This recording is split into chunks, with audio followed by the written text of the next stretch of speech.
주간 동안도 하나님의 은혜 안에 평안한 한 주를 보내셨습니까? 우리가 지난 주일날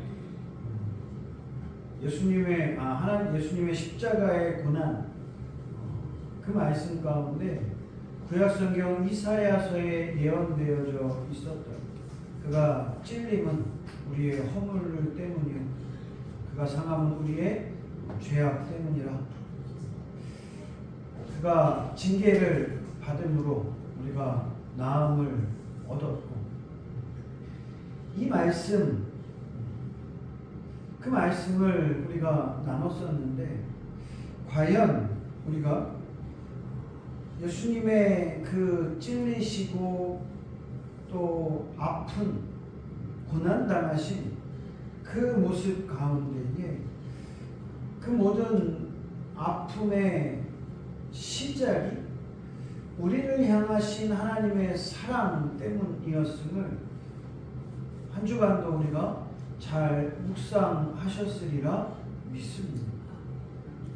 우리 안에는 항상 이러한 주님에 대한 빚진 마음이 있어야죠. 주님이 날 위해 십자가 지셨다라는 마음, 주님이 날 위해 고난당하시고 주님이 날 위해 고통당하셨다라는 그 마음이 있을 때에 비로소 우리가 하나님 앞에 경건을 유지할 수 있고 또 그 안에서 우리가 하나님 앞에 감사할 수 있는 것이죠. 요즘 보면 사람들이 분노가 많아요. 그리고 시기, 질투, 여러 가지 이기심들이 가득 차 있습니다. 우리 집사님께서 기도해 주신 것처럼 중동에서 큰 전쟁이 발발했어요. 처음에는 그냥 간단하게 이런 어떤 폭격이 있고 끝나는 거구나라고 생각을 했어요. 근데 벌써 한 열흘 가까이 전쟁이 이어져 오고 있어요. 아직 우크라이나와 러시아의 전쟁도 마무리되지 않았는데 또다시 세계 어딘가에서 더 큰 전쟁이 벌어지고 있어요. 여기는 돈도 많은 나라들이다 보니까 쏟아붓는 무기의 숫자가 어마어마합니다. 뉴스로만 봤는데도 밤하늘에 폭죽놀이 하는 거는 저리 가라로 그렇게 그냥 미사일들이 밤하늘을 수놓으면서 그게 건물로 떨어지면 정말 어마어마한 폭발들이 일어나요. 뉴스를 보니까 한 발에 수천억에서 조 단위의 그런 어떤 전쟁이 벌어지고 있다라고 이야기합니다. 왜 이런 전쟁이 끊이지 않고 벌어지게 되는 걸까요? 어떻게 보면 어떤 누군가 일방의 욕심이 아닌 서로의 욕심이 겹치기 때문인 거죠. 서로의 욕심. 어딘가에서는 누군가는 자신의 독재 권력을 더욱더 굳건히 하기 위해서 백성들을 올가매고 국민들이 그것을 통해서 울분을 토하면서 민주화 운동을 하고 그것을 또 명분 삼아서 누군가 폭격을 하게 되고 무엇이 옳다, 무엇이 그르다 이것을 떠나서 그 전쟁으로 인해서 수많은 사람들이 피해를 보고 죽거나 다치고 있다라는 사실이 중요한 거죠. 며칠 전에도 보니까 그 폭격으로 인해서 여자 학생들이 다니는 초등학교가 정면으로 맞았어요. 그래서 그 안에 170명이 넘는 이 아이들이 아무 소리도 못하고 다 죽었어요. 아이들이 공부하던 책상에 그리고 공책에 피가 막 낭자한 그러한 모습들을 뉴스를 통해서 봤습니다. 그 아이들이 무슨 죄가 있어서 그 아이들이 무슨 일을 했기에 그런 고통을 당해야 되겠습니다. 사람들의 욕심이 상대방을 아프게 합니다. 사람들의 이기심이 자기의 이기심으로만 끝나는 것이 아니라 너무나 많은 사람들에게 피해를 주고 있다. 더더군다나 지도자의 위치에 있는 사람, 그러한 사람들은 더욱더 겸손하고 조심해야 됨에도 불구하고 자신이 갖고 있는 권력을 마치 자기의 힘인 양 그렇게 자랑을 하는 어리석은 모습들을 보게 된다. 그 모습을 보면서 과연 누가 그 모습에 박수를 칠 수 있겠습니까? 과연 그 모습을 누가 무조건적으로 잘했다고 이야기할 수 있겠습니까? 물론 그 모습을 보면서 필요하다, 잘했다라고 이야기할 수도 있죠. 어떤 이란 사람이, 우리나라에 살고 있는 이란 사람이 인터뷰하는 걸 봤어요. 폭격을 당하고 전쟁이 나는 건 안타깝지만 그 폭격으로 인해서 그 이란의 독재 정권이 무너지고 만약 민주주의 사회가 드러난다면, 세워진다면 그것으로 인해서 자기는 만족한다라고 일면 그럴 수도 있죠. 하지만 그 과정 속에서 피해당하는 수많은 사람들의 아픔, 고통, 그것이 과연 정당화될 수 있냐라는 거죠. 이것은 비단 권력을 가지고 있는 사람들뿐만이 아닙니다. 우리도 마찬가지. 우리도 내 욕심을 위해, 나의 이기심을 위해 다른 사람들을 이용하고 다른 사람들을 모함하고 혹은 다른 사람들과 설전을 벌이고 그래서 다른 사람을 아프게 하고 이러한 경우들이 비일비재하게 많이 일어나죠. 내 욕심 때문에, 나의 시기심 때문에 상대방을 아프게 하는 일들이 많다.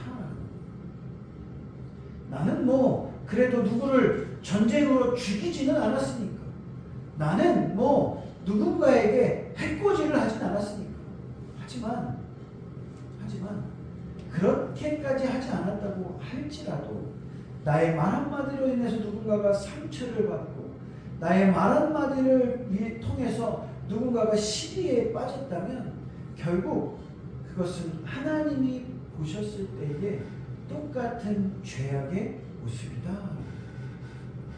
예수님께서는 만약에 너의 입이 범죄하면 차라리 입이 없이, 또 손이 너를 범죄하게 하면 손이 없이, 또 발이 너를 범죄하게 하면 발이 없이 천국에 가는 것이 오히려 손을 가지고 발을 가지고 지옥에 가는 것보다 낫다라고 표현했어요. 나의 욕심으로 인해서, 나의 이기심으로 인해서 누군가에게 피해를 주었다면 우리는 그 일에 대해서 충분히 회개해야 될 줄로 믿습니다. 오늘 사도 바울은 이러한 우리들에게 중요한 말을 합니다.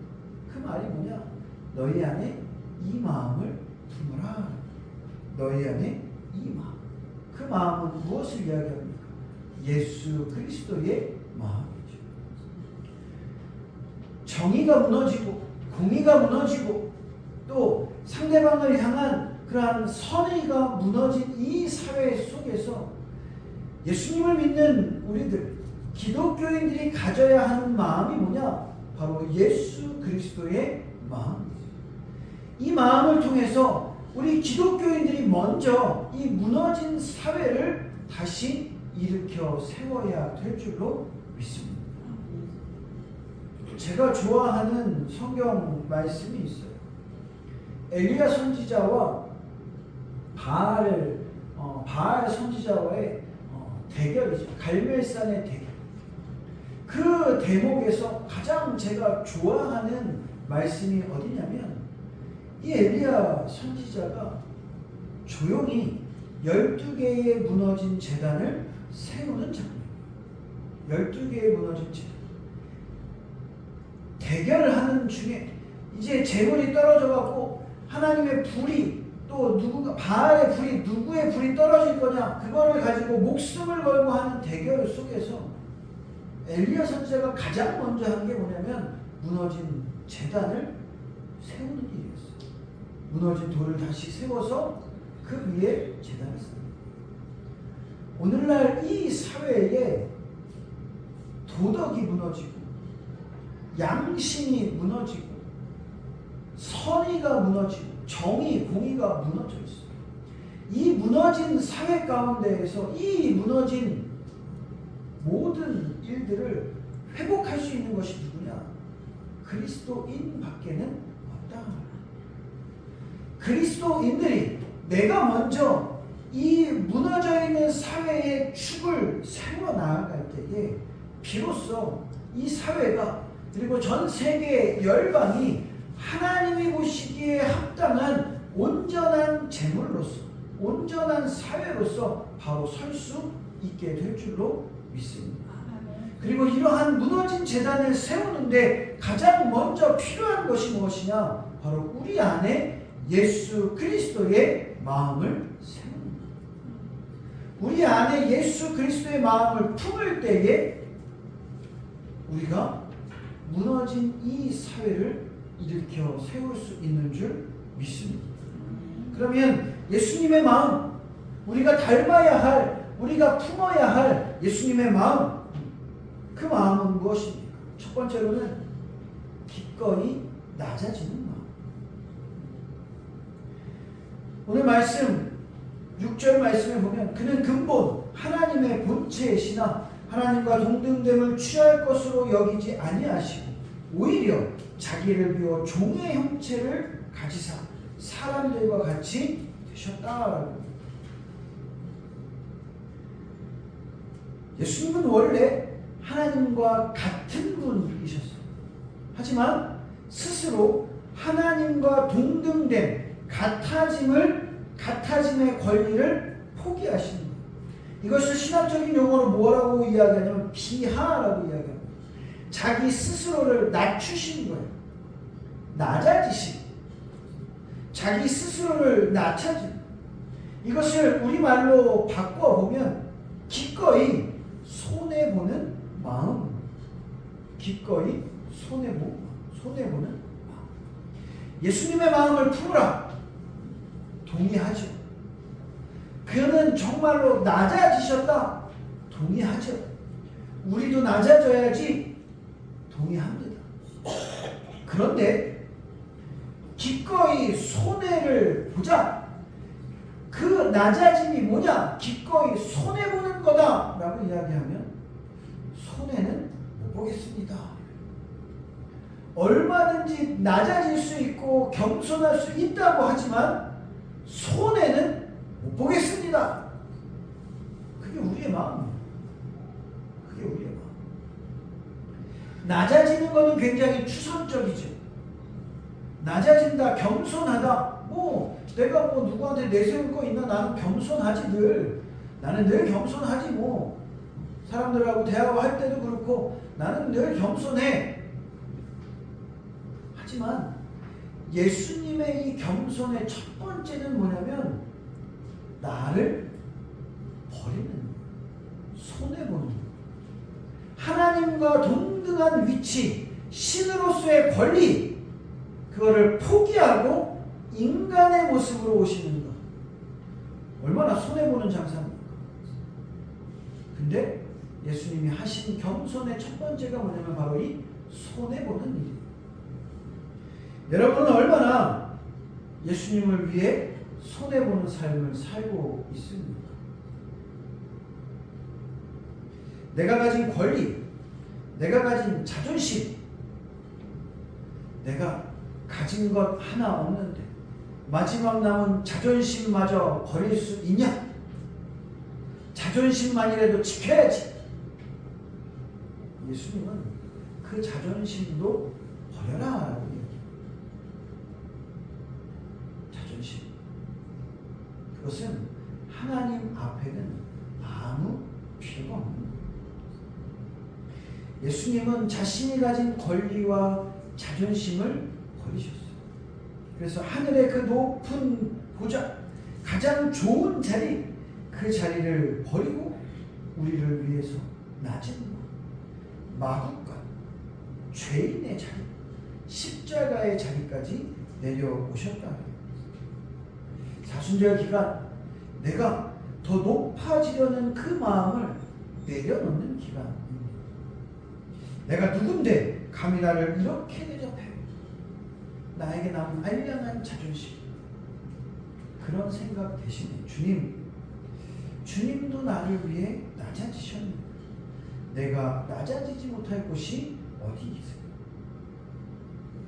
정말로 내가 낮아지게 하옵소서. 손해보는 그러한 마음을 갖게 하옵소서. 나를 위한 손해가 아니라 예수님을 위해 손해보는 자가 되게 하옵소서. 그렇게 결단하고 또 기도하며 나아갈 수 있는 여러분들이 되시기를 바랍니다. 두 번째, 예수님의 십자가, 예수님의 마음, 그 마음은 무엇이냐? 그것은 끝까지 순종하는 마음. 오늘 8절, 자기를 낮추시고 죽기까지 복종하셨으니 그 십자가의 죽으심이라. 예수님의 낮아지심은 그저 겸손한 척하는 신용이 아니에요. 하나님 아버지의 뜻을 이루기 위해서 자신의 생명까지도 내놓는 철저한 순종, 더 나아가서는 철저한 복종이었다. 복종. 어감이 다르죠. 순종과 복종.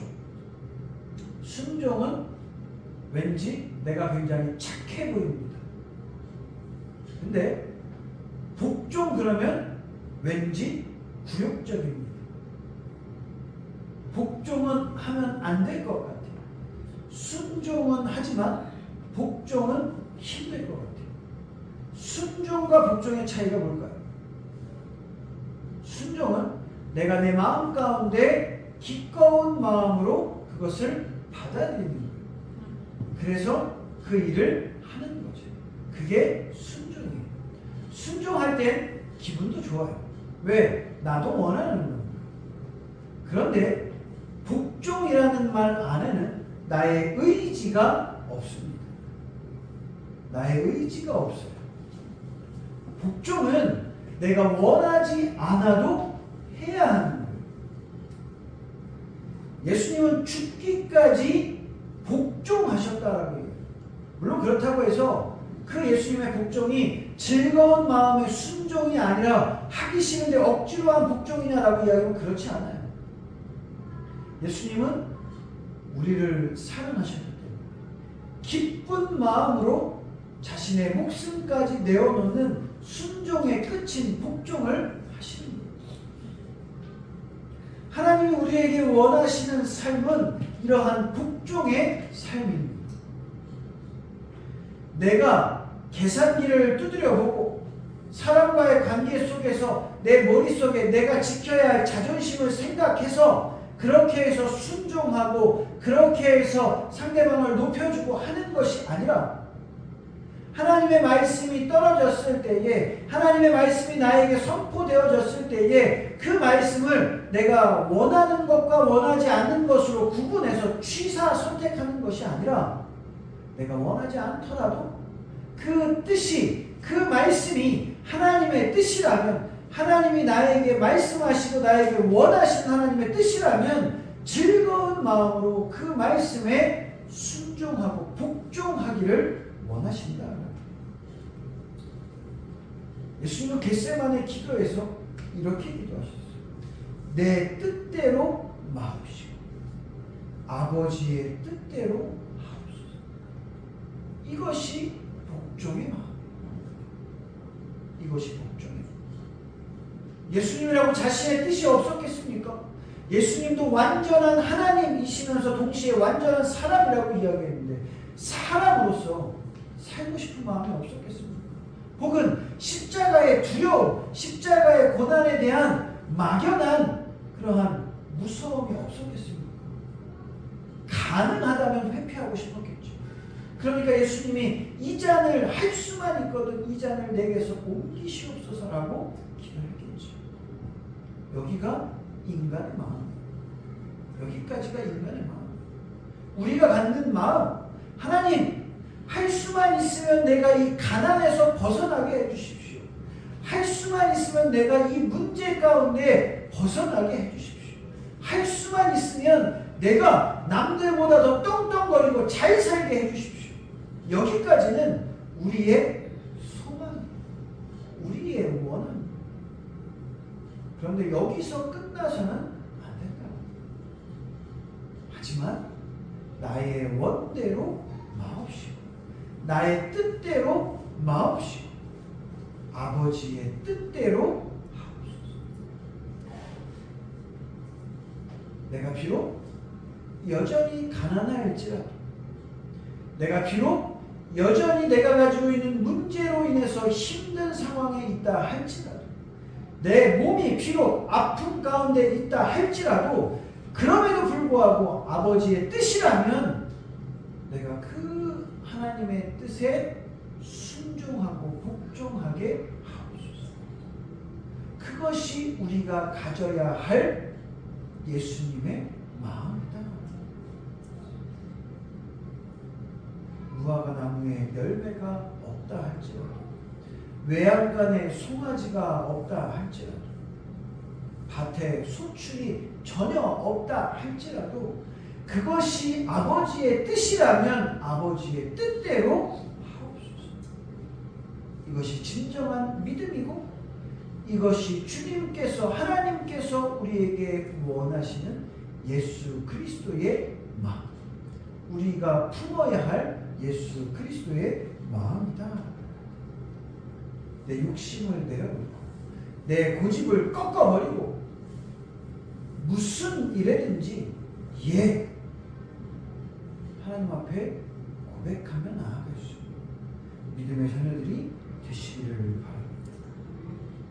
마지막으로 우리가 가져야 할 예수님의 마음, 그 세 번째는 사랑하기 위해 비워야 하는 마음. 비워야 하는 마음. 오늘 본문 7절 말씀을 보면 오히려 자기를 비워 종의 형체를 가지셨다. 자신은 비워. 나 스스로를 비웠다. 그릇에 담긴 물을 다 쏟아 부으면 그 상태를 비워졌다라고요. 예수님은 우리를 사랑하시기 때문에 자신의 명예, 권세, 생명 모든 것을 다 쏟아내버리셨어요. 자기가 가지고 있는 인간으로서의 모든 욕망을 다 쏟아부어버리셨어요. 완전히 비워버리셨어요. 우리가 왜 다른 누군가를 사랑하지 못합니까? 혹은 왜 우리가 작은 일에도 상처를 받습니까? 내 안에 내가 너무나 가득 차 있기 때문에 그런 것이죠. 왜 우리 안에 성령이 함께 거하시지 못하고 왜 우리의 삶 가운데 하나님의 역사가 나타나지 않습니까?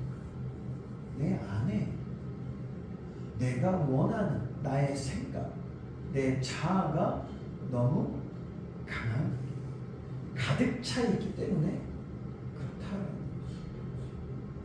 내 욕심, 내 상처, 내 자존심, 모든 것들이 꽉 차 있다 보니까 예수님의 마음이 내 안에 들어올 틈이 없다. 우리가 사순절을 시작하면서 가장 처음에 했었던 말씀이 나를 부인하는 연습이었죠. 나를 부인하는 연습. 나를 부인하는 것. 내 존재 자체를 부정하는 것이 아니라 내 존재 자체를 완전히 없는 것으로 생각하는 것이 아니라 내 안에 예수 그리스도를 인정하는 것.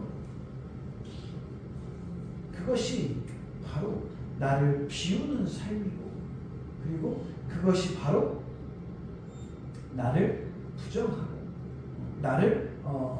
나를 내려놓고 나를 부인하고 주님의 십자가, 나에게 맡겨주신 십자가를 지고 나아가는 삶이다. 사순절 기간 내 안에 있는 욕심의 찌꺼기를 비워낼 수 있는 기간이 되길 내 안에 있는 나의 자존심의 찌꺼기를 내려놓는, 비워두는 그러한 기간이 원합니다. 내 안을 깨끗하게 비워낼 때에, 내 안을 깨끗하게 청소할 때에 비로소 그 자리에 예수님의 마음이 들어올 수 있는 것이죠. 사도 바울은 우리에게 간곡한 말로 이야기합니다.